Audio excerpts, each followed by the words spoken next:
자, 52페이지에요. 권리 주체 두 번째 파트죠. 법인입니다. 법인. 자, 1번부터 보죠. 민법이 규정하고 있는 사단법인과 재단법인의 차이. 가장 기본이 사단법인은 자율적 법인이고요. 구성원이 많죠. 2인 이상이어야 되니까. 그 다음에 재단법인은 설립자가 상대방 없는 단독인으로 재산을 출연하고요. 그 설립자의 의도에 따라서 재단법인이 운영돼야 되니까 타율적 법인이죠. 기본적으로 차이입니다. 자, 그래서요. 그 2번 보시죠. 재단법인의 정관은 반드시 서면 작성을 필요로 하지 않으나 했는데 사단법인이든 재단법인이든 모두 정관에 관해서는요.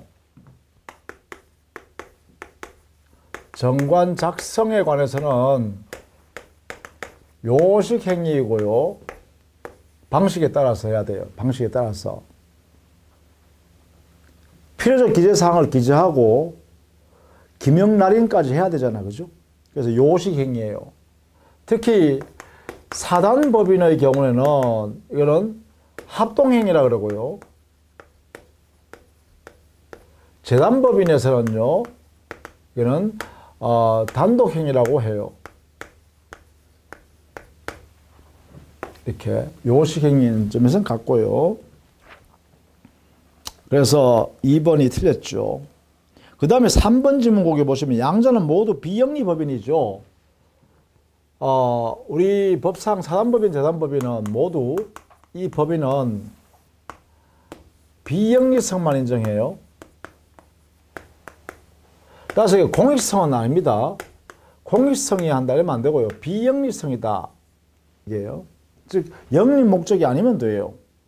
예컨대 자기들끼리 친교하기 위해서 사단법인을 만들 수도 있어요. 공익이 아니어도 무방하다는 거죠. 그런 이야기다. 자, 그 다음에 3번에 권리는 없는 사단. 옳은 것은 했죠. 1번 대표자가 있는 사단의 부동산은 등기법상에 대표자 명의로 등기하는 것이 아니고요.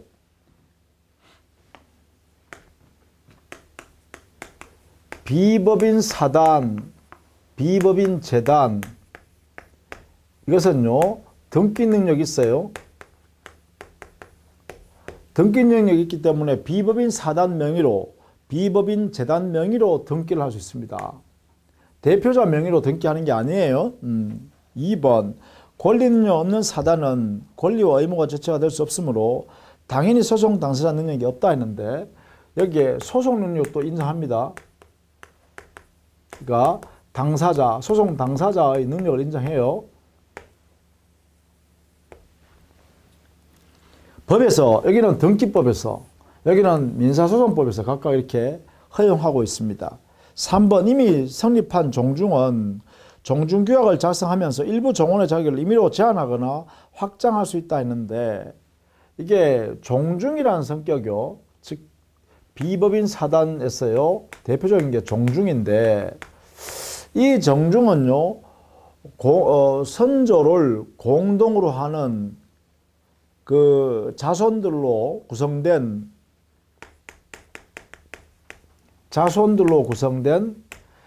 자연 비법인 사단이에요. 그래서 이게 이 자손은요. 성년자이면 다 들어가요. 당연히 들어가요. 당연 구성 요소예요. 이렇게. 따라서 이게 종중을 규약을 만들면서 말이죠. 자기들하고 잘 뜻이 안 맞는 사람을 배제한다든가 이렇게 안 된다. 이거. 그래서 3번이 틀렸어요. 4번. 현재 대법원은 교회는 권리는 사단이며 그 재산 귀속 형태는 총류라고 한다. 이게 옳은 지문이죠. 종중, 교회, 사찰 이런 게 전부 다 뭐예요? 비법인 사단, 동창회, 동리, 자연부락 있죠? 자연부락 이게 전부 다 비법인 사단이라고 합니다. 여기에 들어간다 이 말이죠. 비법인 사단은 재산을 보유하는 형태가 그 구성원, 그죠? 여기 구성원 있죠? 구성원.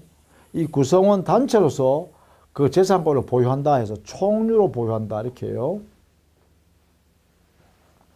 따라서 옳은 질문이다. 5번 권리인이 없는 재단은 법인이 아니므로 법인에 관한 민법 규정을 유추정할 수 없다 했는데 비법인 사단이나 비법인 재단은요. 여기에는 사단법인의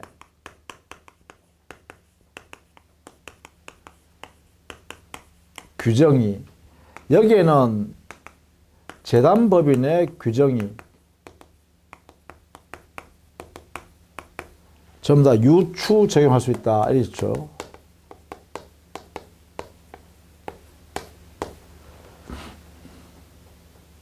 등기를 전제로 해서 적용되는 규정을 제외하고 등기가 되어 있을 때 적용될 수 있는 규정을 제외하고 나머지 사단법인, 재단법인에 관한 민법상의 규정을 각각 전부 유추 적용할 수 있다. 이렇게 하고 있죠. 자, 이런 내용들로 정리해 두셔야겠습니다. 자, 권리인연 사단, 재단 이렇게 내용을 정리하시면 되겠고요. 자, 8번 문제 하나 더 볼게요. 법인 아닌 사단, 법인 아닌 사단은 비법인 사단, 권리인연 없는 사단 다 같은 말이라 보시면 돼요. 옳지 않은 것은 8번 1. 법인 아닌 사단도 부동산에 관하여 등기 권리자가 될 수 있다. 옳죠. 2번 법인 아닌 사단도 그 대표자가 있는 경우에 사단 명의로 소송을 제기할 수 있다. 이게 바로 소송 능력, 당사자 능력 인정된다 이 말이죠. 3번 주택법상의 아파트 입주자 대표회의는 동별 세대 수에 비례하여 선출되는 대표자를 구성원으로 하는 법인 아닌 사단이다. 이것도 판례입니다. 아파트 입주자 대표회의는 비법인 사단이다. 이렇게 해석합니다. 4번 법인 아닌 사단인 재건축조합의 대표자는 조합원 전원의 동의를 얻어 자기 명의로 조합재산 보존을 위한 소를 제기한다. 자기 명의가 아니고요. 비법인 사단 명의로 해야 합니다. 아니면 그 구성원 전원의 명의로 하든가.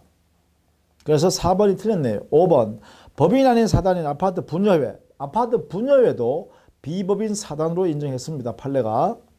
수익금이 분여회장 명의의 예금 계좌에 입금되어 있는데 위 수익금의 관리권을 승계한 입주자 대표회의 수익금의 지급을 청구할 경우 그 상대방은 당연히 분여회에 대해서 해야 되죠.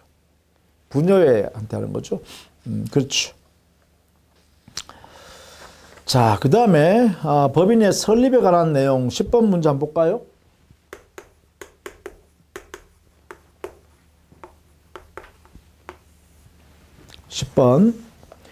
옳지 않은 것이죠. 1번 민법상의 비영리법인의 설립은 허가주의에 따른다. 그렇죠. 이게 첫 번째 우리 민법은 허가주의입니다. 즉 주무관청에 재량이 있는 허가를 전제합니다. 이때 주무관청이 2개 이상이면 다 받아야 되죠. 2개 이상 모두의 허가를 받아야 합니다.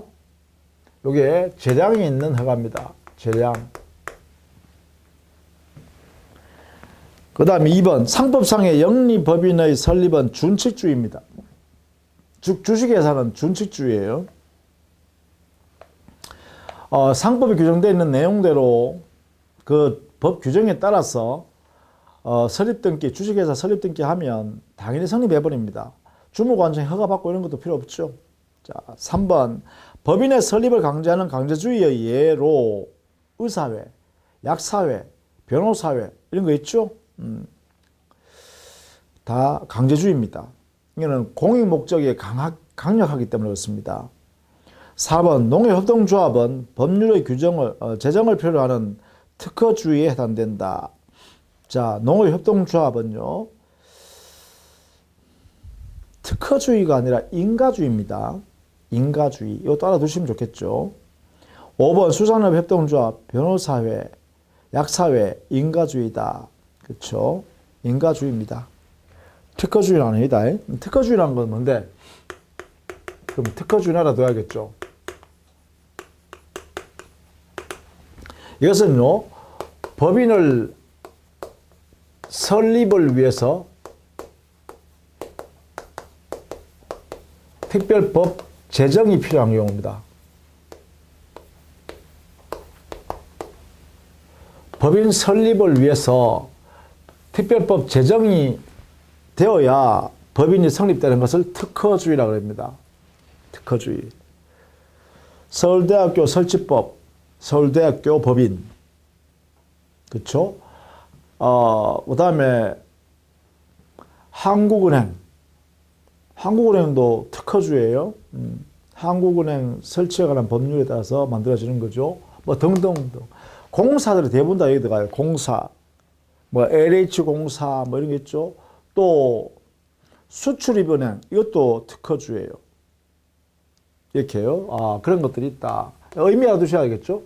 특별법을 만들어야 법인을 만들 수 있는 것을 말한다. 이렇게요. 자, 그 다음에 12번. 비영리 재단법인은 다음 어느 때 권리인을 취득하는가? 우리 설정 과정을 한번 보시면 12번. 비영리 재단법인 설립. 이거는요, 일단 정관 작성, 그 다음에 재산을 출연, 그 다음에요, 이 정관에 대해서는 주무관청 허가, 그 다음에요, 등기소의 등기. 이렇게 하면 재단법인이 성립합니다. 여기에 이 허가라, 주무관청 허가가 바로 허가주의라는 것이고요. 재량이 있는 허가주의다. 이 등기는 법인이 성립하기 위한 요건으로서의 설립등기를 말하죠. 이 설립등기는 성립요건입니다. 법인이 성립하기 위한 요건. 그 외에 법인에 관한 등기는 전부 다 대항요건이에요. 제3자한테 그런 내용을 대항하기 위해서 필요한 요건이다. 이렇게 되겠죠. 자, 이렇게 정리를 해 두셔야겠죠. 따라서 3번에요. 설립자가 설립등기를 한 때 되겠죠. 자, 그렇게 그래서 13번에는요. 3번이 되겠죠. 법인의 설립등기. 그죠? 법인의 설립등기는 재단법인이든 사단법인이든 모두 성립요건입니다. 모두 성립요건. 요것만 그래요. 요것만. 그렇게 정리해 두십시다. 자, 그 다음에 14번에 법인의 설립행위에 관한 설명 중 옳지 않은 것은 했죠. 1번 법인의 설립행위는 요식행위입니다. 재단법인이든 사단법인이든 간에 필요적 기재사항을 서면에 작성하고 그 다음에 그 설립자가 기명 날인해야 돼요. 요식행위죠. 2번 정관의 작성에는 반드시 설립자의 기명 날인이 있어야 한다. 옳은 지명이에요. 옳은 지문이죠. 그래서 요식행위라는 거죠. 1번, 2번. 3번 명칭에는 제한이 없으나 회사일 때는 종류에 따라 일정한 명칭을 사용해야 됩니다. 주식회사면 주식회사, 한명회사면 한명이라는 말 들어가야 되고요. 합자면 합자 들어가야 되고 유한이면 유한회사라고 돼 있어야 돼요. 반드시. 따라서 옳은 지문입니다. 4번 정관에는 필요적 기재사항을 반드시 기재해야 하며 그렇죠. 반드시 기재해야 돼요. 기재하지 않으면요. 법인을 성립시켜주지 않습니다. 무효입니다. 무효. 정관 작성 자체가 무효예요. 그 다음에 임의적 기재사항이 기재되었음을 경우 임의적 기재사항인데 그것이 정관에 설립 당시에 기재하면요. 그때부터는 필요적 기재사항과 그 효력이 똑같아요. 그 효력에서 차이가 있으면 선제 당연하다가 아니라 임의적 기재사항일지라도 등기 정관에다 기재해버리면 필요적 기재사항이나 그 효력이 똑같습니다. 따라서 4번이 틀렸네요. 5번 설립행위 성질상 사단법인의 경우는 합동행위다. 그죠? 이렇게 정리해 두시면 되겠죠. 자, 그게 법인의 필요적 기재사항 알아두셔야겠죠. 15번에요. 사단법인, 재단법인 공통된 사항이 아닌 것을 했는데 사원 자격의 득실에 관한 사항은 사단법인은 꼭 필요하죠. 왜? 사단법인은 사원을 구성 요소로 하니까 반드시 사원의 자격을 어떻게 하면 취득하고 어떻게 하면 상실하는지에 관한 내용을 필요적 기재사항으로 만들어 놨어요. 그러나 재단법인은 있을 수 없죠. 재단법인은 재산의 단체일 뿐이지 거기에 사원이 존재하지 않잖아요. 따라서 사원 자격의 득실에 관한 문제는 재단법인에서는 있을 수가 없다. 이렇게 하겠죠. 그 다음에 16번에요. 갑은 유언으로 재단법인을 설립하는 출연행위를 하였다. 이 경우 출연재산이 그 법인에 기소되는 시기는 했는데 이거는 우리 법 규정상요. 유언의 효력이 발생한 때예요.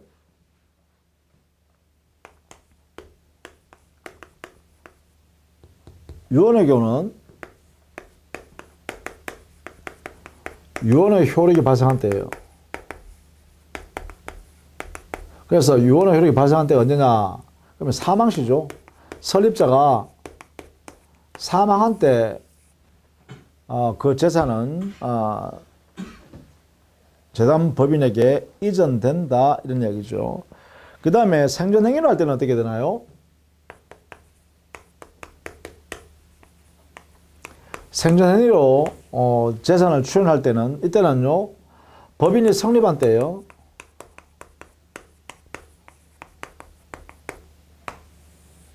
그럼 법인이 성립한 때가 언제예요? 법인이 성립한 때가 이게 바로 설립등기할 때죠. 정관을 작성해서 주무관청 허가를 받은 다음에 허가를 첨부해서 법인의 주된 사무소 소재지 관할 등기소에 가서 설립 등기를 할 때 이때 이제 재산은 당의 법인의 재산이다 이렇게 되는 것이죠. 자, 그 다음에 17번 재단법인의 정관보충인데요. 정관보충 이것은요 필요적 기재사항에 흠결이 있을 때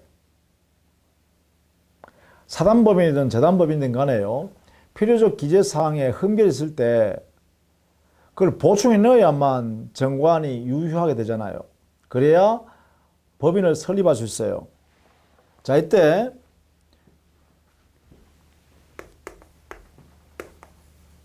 정관보충 사단법인에서는 사원총회를 거쳐서 총회에서 자율적으로 보충 가능하죠. 근데 재단법인의 경우는 총회가 없잖아요. 그래서 여기는 타율적 법인이잖아요. 타율적 법인이니까 보충하는 방법을 정해놨어요. 이때 보충은 어떻게 할까요? 재단법인의 정관 보충은 법원이 보충해 줍니다. 법원이 해줍니다. 이해관계인 검사가 법원에 청구하면 법원이 보충해 준다 이런 이야기예요. 자, 그런 내용 알아두셔야 되죠. 자, 그 다음에 19번 볼까요? 법인의 재산에 관한 설명으로 타당치 않는 것은 했어요. 자, 1번 생전처분으로 재단법인 설립을 위해 출연된 재산은 그래요. 법인 설립 등기하면 그때 법인의 재산이 되죠? 옳습니다. 2번 다수설은 재단법인 설립을 위하여 부동산이 출연된 경우에 법인 앞으로 등기가 마쳐진 때 비로소 법인의 소유가 된다고 한다. 이게 아니죠. 법 규정에 48조 우리민법 48조에서요. 187조 예외 규정을 뒀다는 거예요. 48조로.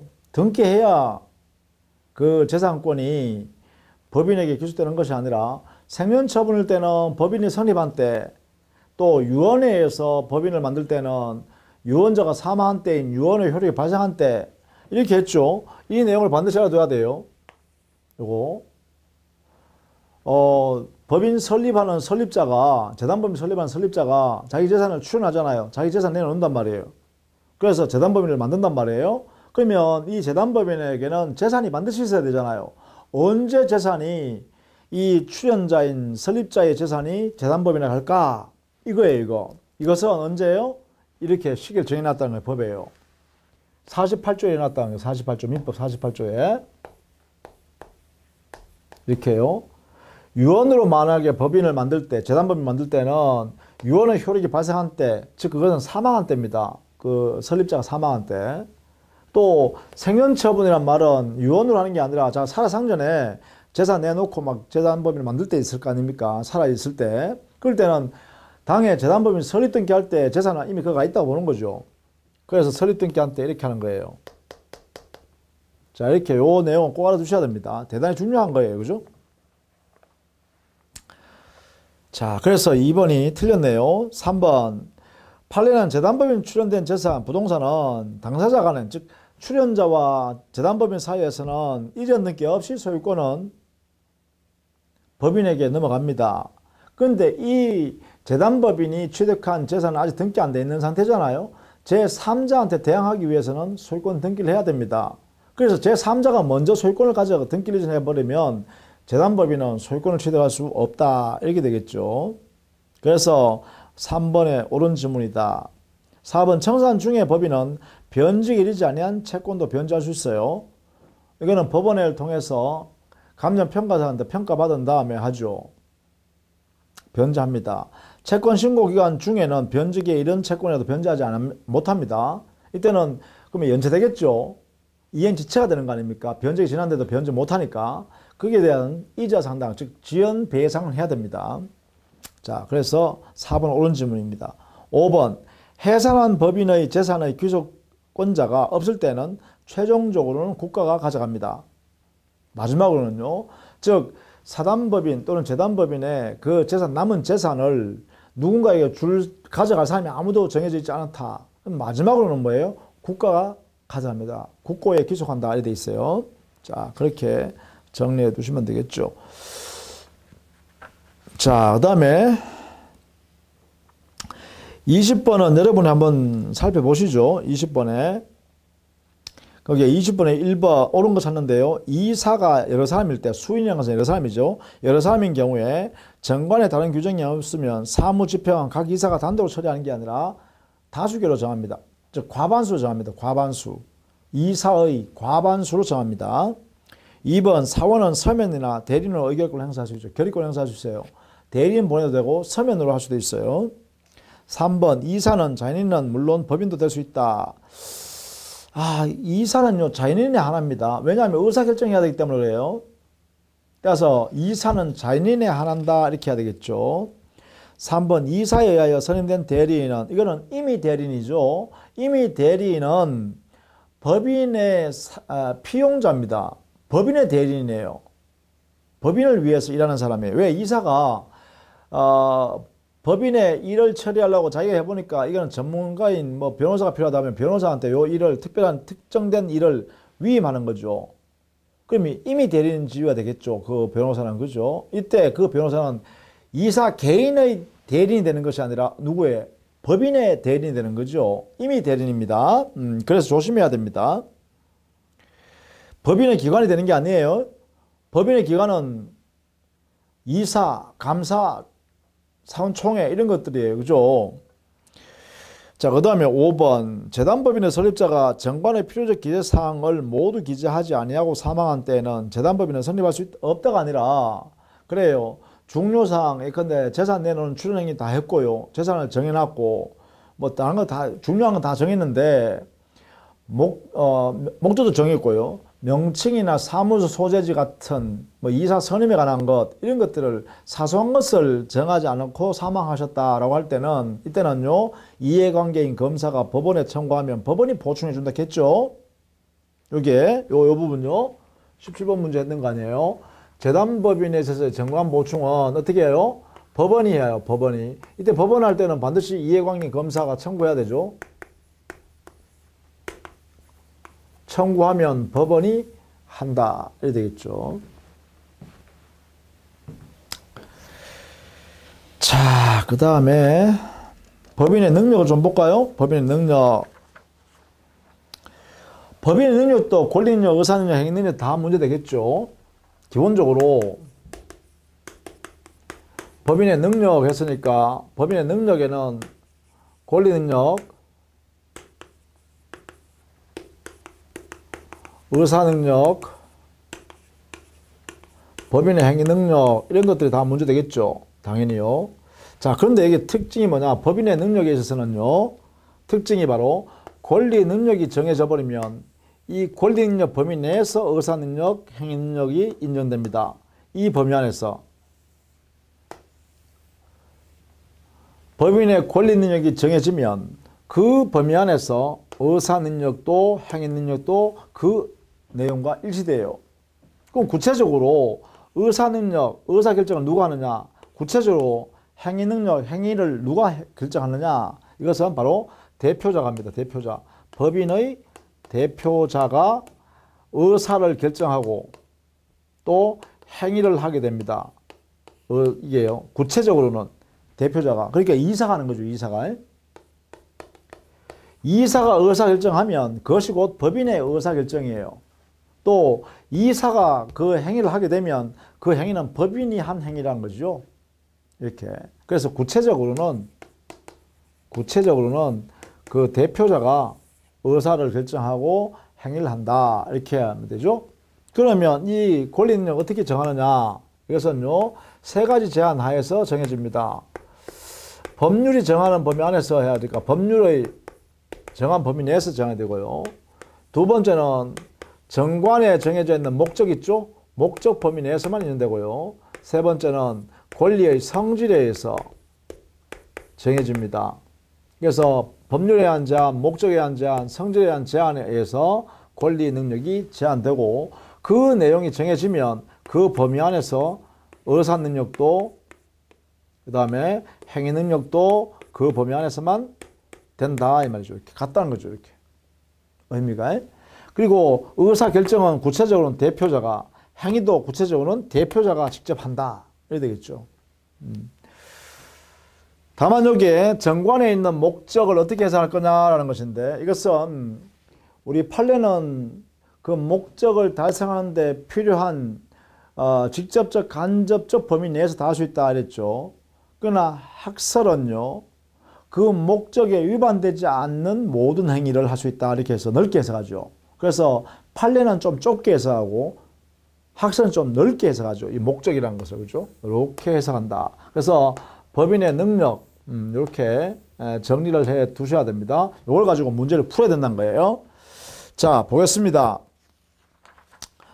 21번 민법 법인의 능력에 관한 설명으로 가장 옳지 않은 것은 했네요. 1번 우리 민법에서 법인의 권리 능력에 관한 규정은 있으나 행위 능력에 관한 규정은 없어요. 왜냐하면 권리 능력을 정해버리면 그 범위 안에서 일치되도록 행위 능력이 정해져 버리니까 그 별도 줄 필요 없죠. 그 다음에 2번 법인은 법률 규정에 의하여만 권리 능력이 제한받는다가 아니라 세 가지였잖아요. 법률의 규정, 목적, 성질에 의해서 제한을 받는다 이랬죠. 틀렸다. 3번 법인의 불법행위가 성립하는 경우, 자, 법인의 불법행위는 35조에 별도로 규정되어 놨어요.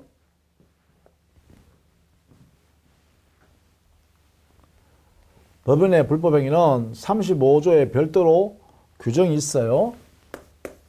이게 이제 중요한 조문입니다.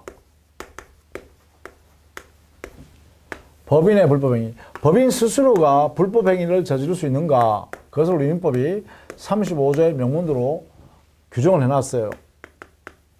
법인 자체가 불법행위가 되기 위한 요건을요.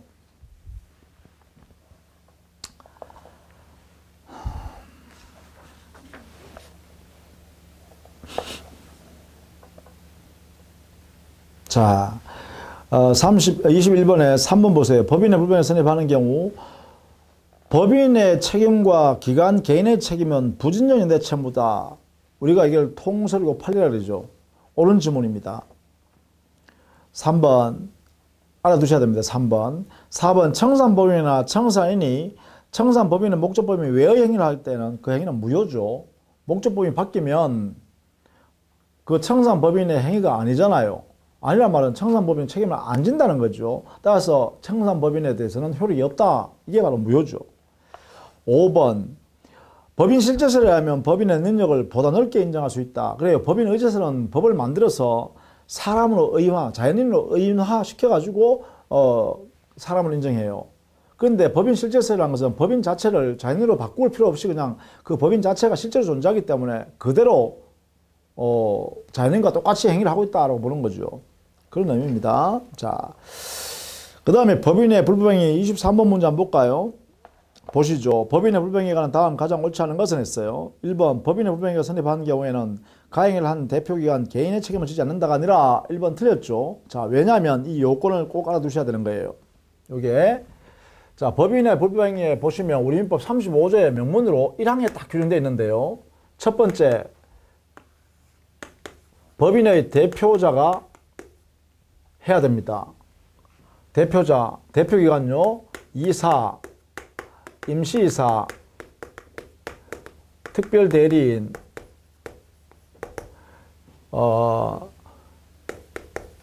직무대행자,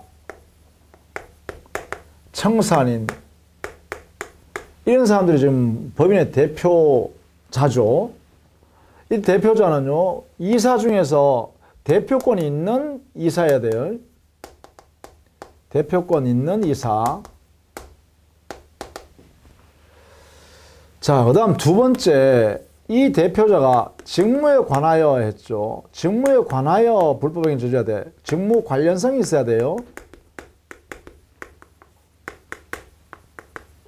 이때 직무 관련성이 있는지 없는지를 어떻게 판단할 거냐라는 문제가 생기는데, 이것은 우리 판례가요, 외형 이론을 가지고 판단해요. 외형 이론. 즉, 외부에서 제3자가 보통 사람이 볼 때, 저거는 저 법인의 일을 처리하고 있는 거네라고 인정할 수 있는 그러한 상황이면, 이걸 뭐냐면 객관적이죠. 객관성의 근거예요. 외형 이론에 근거해서 외형적으로 봤을 때 직무 관련성 전부를 따진다, 이런 이야기죠. 그래서 보통 사람 기준으로 한 것입니다. 일반인 기준. 자, 그 다음 세 번째. 이로 인하여 타인에게 손해가 발생해야죠.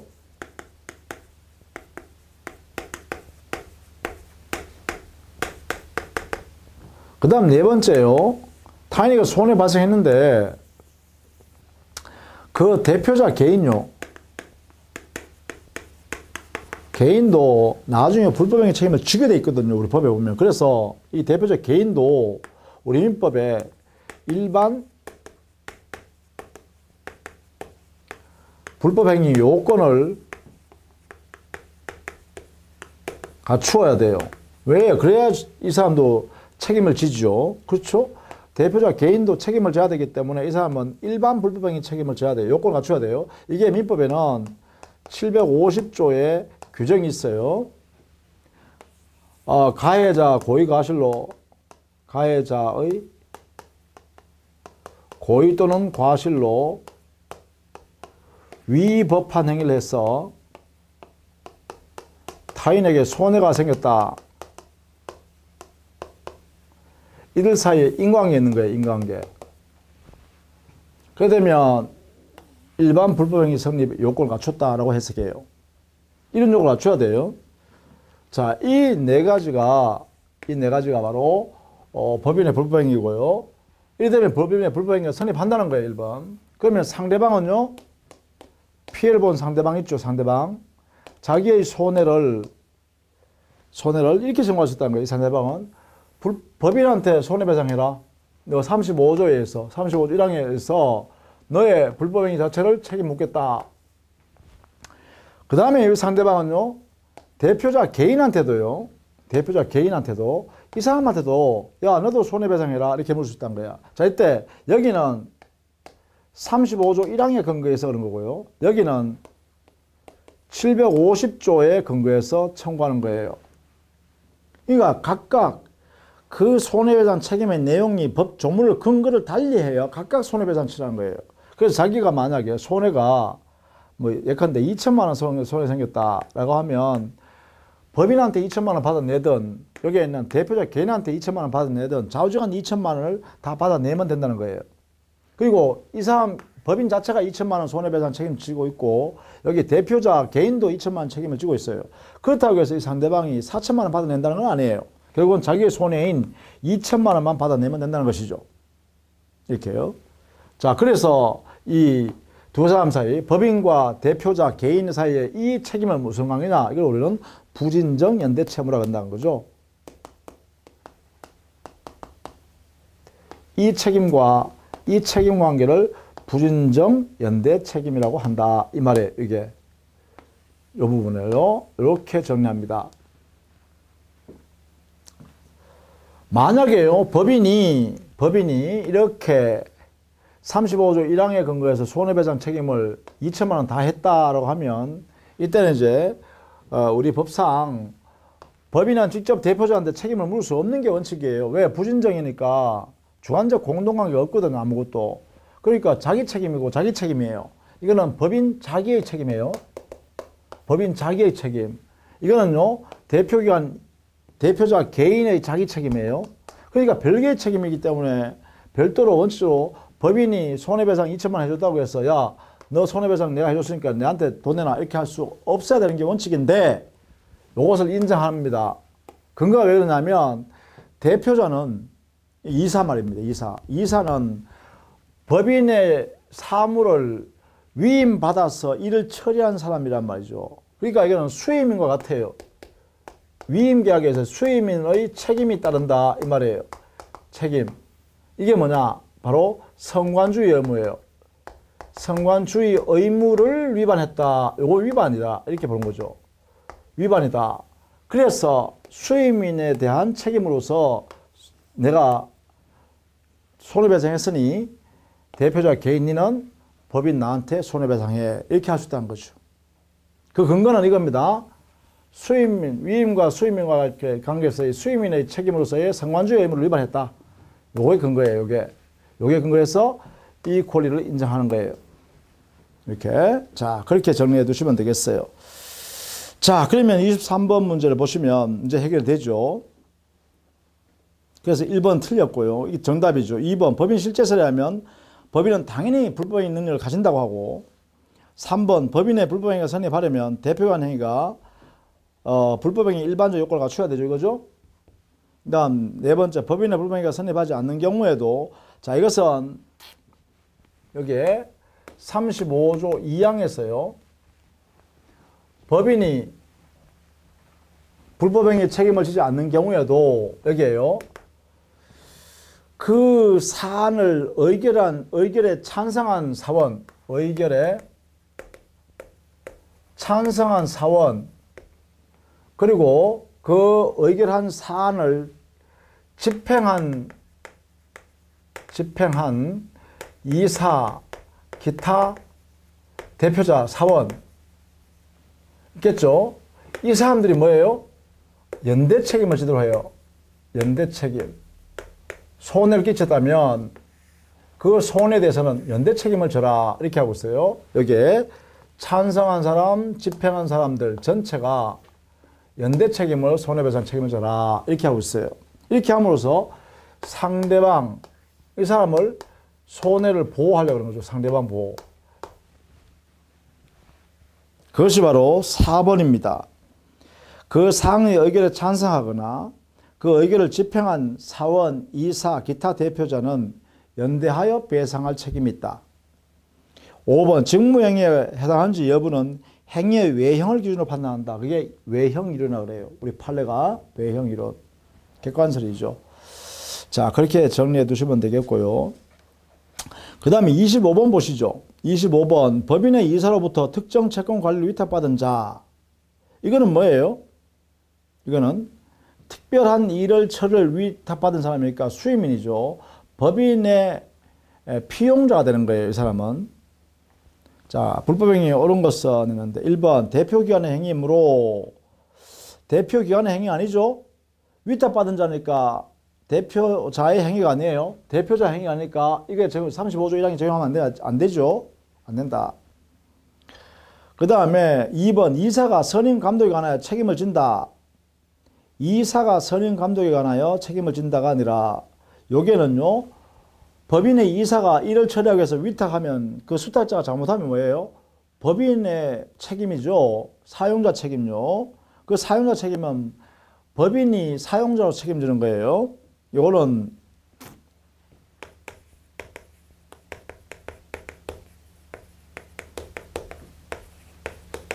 이것은 민법 756조에 있어요. 사용자는 선임 감독상에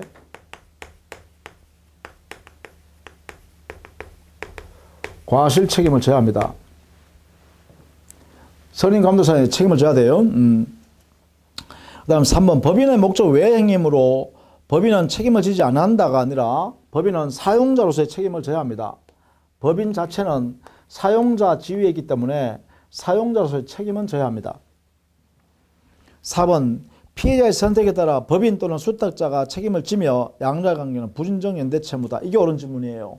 자, 법인은 사용자 책임을 756조 책임을 져야 되고, 그 다음에 법인의 피용자가 누구나, 사용자에 대한 피용자. 피용자가 바로 수탁인이죠. 수탁자. 그렇죠? 이 사람이, 이거는 민법 750조에 의한 일반 불법행위예요. 불법행위. 불법행위를 했으니까 이 사람에 대해서 여기에 피해자가 있을 거 아니에요. 피해자. 피해자는 자기 손해를 이렇게 청구할 수 있다는 거죠. 이 사람한테 청구하고 이 사람한테도 청구할 수 있다. 이런 게 있죠. 그래서 법인에 대한 사용자 책임을 물을 수도 있고 피용자는 이런 불법행위 저질렀으니까 손해배상하라 이렇게 할 수 있다는 거죠. 이 두 개의 성질이 뭐라고요? 요 성질이 바로 부진정 연대채무다 이 말이죠. 이것도 역시 부진정 채무입니다. 부진정 채무. 근거가 뭐예요? 756조, 750조. 근거가 다른 데서 각자 책임을 져야 되는데 그 책임은 주관적 연대가 없다는 것이죠. 자, 그런 의미입니다. 따라서 여기 25번 문제는 좀 어려운 이야기입니다. 공동책임이 아니라 연대책임, 부진정 연대책임, 두 개의 연대책임입니다. 자, 이렇게 우리 판례가 정리하고 있습니다. 자, 그 다음에 27번 문제 한번 볼까요? 법인의 불법행위에 관한 잘못된 설명은 했네요. 자, 1번. 법인 실제설은 직무집행관에서 법인의 불법행위 책임을 당연히 인정하죠. 자신의 불법행위로 보는 것이죠. 그죠? 이게 자신의 책임이다 이렇게 보는 거죠.